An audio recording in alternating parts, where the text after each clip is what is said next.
ప్రశాంత్ రెడ్డిని, వేమిరెడ్డి ప్రశాంత్ రెడ్డి నీకు అనవసరం. నన్ను ఏ రోజైతే ఎలక్షన్ ముందే నేను ప్రజలకి ఎవరు చెప్పని విధంగా నేను చెప్పి ప్రజల మద్దతు నేను నల్లపరెడ్డి ప్రసంగాన్ని అని చెప్పి నువ్వు చెప్పే ప్రసంగాన్ని తరిం కొట్టారు. ఎవరైతే ఏంటి ప్రజలకు సేవ చేయడానికి నేను 2 కుటుంబాలకి గౌరవం తెచ్చిన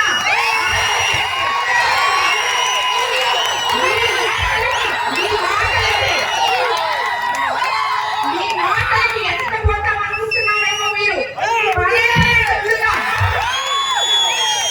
ఇలా మాట్లాడితే ఎడకలు వేసేది లేదు, నిన్ను వదిలిపెట్టేది లేదు.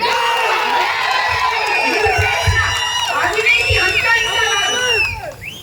ముందు దాని గురించి చూసుకో. నువ్వేమేం చేస్తున్నావో, ఏమేమి తప్పులు చేస్తున్నావో చూసుకో. నేను అది చేస్తాను, ఇది చేస్తాను, ఏం